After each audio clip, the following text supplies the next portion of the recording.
आदाब नाजरीन, मैं मोहम्मद आजम RH9 न्यूज में आपका खैर मकदम है। हैदराबाद मेट्रो रेल का दूसरा मरहला 19,000 करोड़ रुपए के तखमीना के साथ DPR तैयार। हैदराबाद मेट्रो रेल के दूसरे मरहले के लिए तफसीली प्रोजेक्ट रिपोर्ट तैयार कर ली गई है, जिनका मुकम्मल तखमीना 19,000 करोड़ रुपए लगाया गया है। यह मंसूबा 3 नए मेट्रो कॉरिडोर्स पर मुश्तमिल है, जिनकी मजमूई लंबाई 86.5 किलोमीटर होंगी। इसके अलावा मंजूर शुदा मेट्रो कॉरिडोर्स में जुबली बस स्टेशन से शाहमीर पेट शामिल है और इसकी लंबाई तकरीबन 22 किलोमीटर है। इसके अलावा इसके अहम स्टेशन में कारखाना, हकीम पेट, अलवाल और शाहमीर पेट शामिल है। 5 दिन के दौरान गरज चमक के साथ बारिश का इम्कान। रियासत तेलंगाना के महकमे मौसमियात ने 4 शुबे को इस बात की पेशेखासी की है कि तेलंगाना में आइंदा 5 दिनों के दौरान कहीं कहीं गरज चमक के साथ शदीद बारिश और 30 से 60 किलोमीटर फी घंटे की रफ्तार से तेज हवाएं चल सकती हैं। यहाँ जारी करदा मौसमी रिपोर्ट में कहा गया है कि आइंदा 7 दिनों के दौरान रियासत में कई मुकामात पर हल्की ता औसतन बारिश या बूंदाबांदी हो सकती है। इसके अलावा आइंदा 3 दिनों के दौरान तेलंगाना में आजम तरीन दर्जे हरारत 3 से 2 डिग्री सेल्सियस कम रहेगा। गुज़िश्ता 24 घंटों के दौरान जिले पेंटापल्ली में चंद मुकामात पर मुसलधार बारिश हुई। इस मुद्दत के दौरान रियासत के चंद दूसरे मुकामात पर भी बारिश रिकॉर्ड की गई, जबकि जिले खम्मम में आजम तरीन दर्जे हरारत 42.2 डिग्री सेल्सियस दर्ज किया गया। तेलंगाना रियासत में गैर मुतखाब बारिश का सिलसिला जारी है, जिससे किसानों में तशवीश की लहर दौड़ गई है। मेहंदीपट्टनम और करीबी इलाकों में CCTV कैमरों का इफ्तिताह। शहर हैदराबाद के मेहंदीपट्टनम और इसके आसपास के इलाकों में 123 CCTV कैमरों का इफ्तिताह अमल में आया है। Chandramohan DCP south west zone की जानिब से मेहंदीपट्टनम पुलिस स्टेशन में कम्युनिटी CCTV कैमरों का इफ्तिताह अमल में लाया गया है।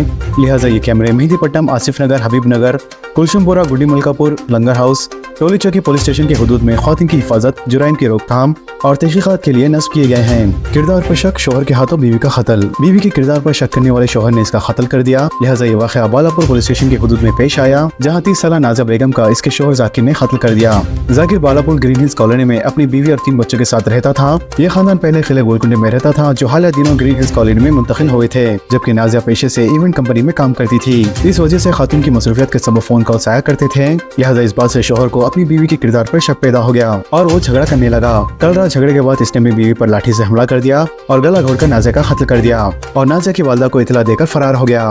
लिहाजा पुलिस ने मुकदमा दर्ज कर लिया है और मसरूफ तहकीकात जारी है। मिसाइल्स की तैयारी का काम तेज करने हैदराबाद के दफाई इदारों को हिदायत। ब्रह्मोस और आकाश मिसाइल्स की हैदराबाद में तैयारी। पाकिस्तान के खिलाफ हिंदुस्तानी फौज की चौकसी बरकरार। हिंदुस्तान और पाकिस्तान के दरमियान जंगबंदी के बावजूद हिंदुस्तानी फौज की चौकसी बरकरार है, ताकि दुश्मन मुल्क की जानिब से किसी भी खिलाफ वर्जी की सूरत में मौसूर जवाब दिया जा सके।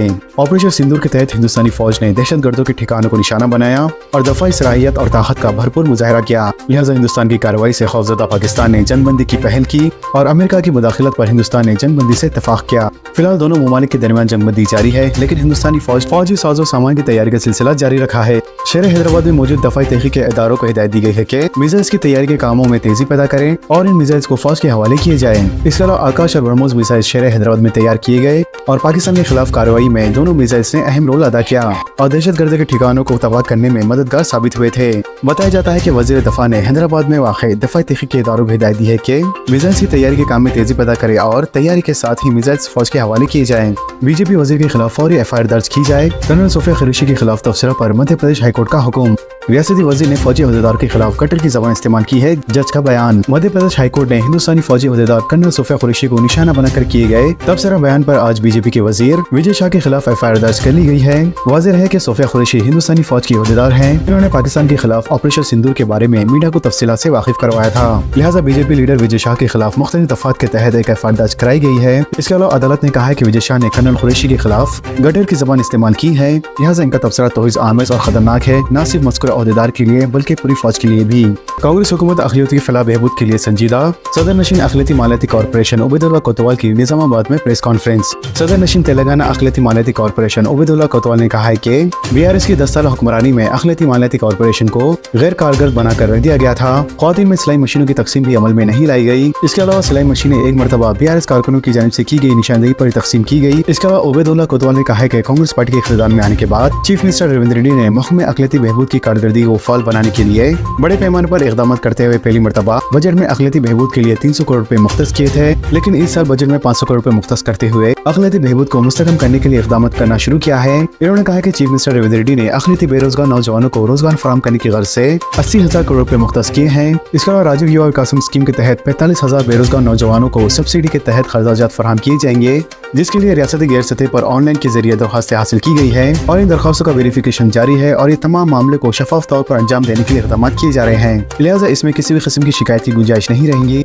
मजीद उन्होंने कहा कि ख़वातीन को खुद रोजगार से मुस्तफिद करवाने के लिए 50,000 रुपए तक की 21% सब्सिडी देने के लिए, जिसके तहत 5000 खातिन को इमदाद माइनॉरिटी फाइनेंस कॉर्पोरेशन के जरिए फराहम किया जाएगा। लिहाजा इसके लिए भी एक ऐप तैयार किया गया है और इस ऐप के जरिए दरख्वास्तें हासिल की जाएंगी। इसमें खास तौर से जो हमारी बहनें, बेवा और तनहा खातिन हैं, इनकी इमदाद बगैर बैंक के जरिए फराहम की जाएंगी। इसके अलावा उबैदुल्लाह कोतवाल ने कहा है कि माइनॉरिटी स्टडी सर्कल के जरिए अक़लियती तलबा और तालिबात को मुसाबिक़ती इम्तिहान में शिरकत के लिए बड़े पैमाने पर कोचिंग भी फराहम की जा रही है।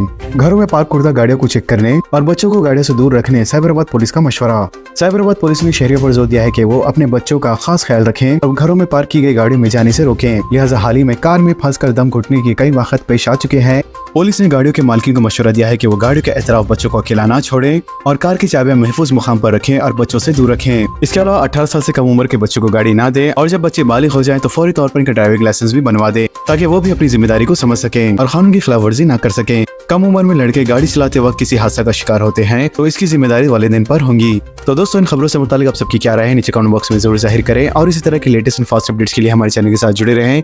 हमारे इस वीडियो को आपस में ज्यादा शेयर करें। तो नाजरीन, इजाजत दीजिए और बने रहिए हम सब की आवाज RH9 न्यूज के साथ। चैनल को लाइक कीजिए, जितना हो सका ज्यादा से ज्यादा शेयर कीजिए और सब्सक्राइब करना ना भूलें। खुदा हाफिज।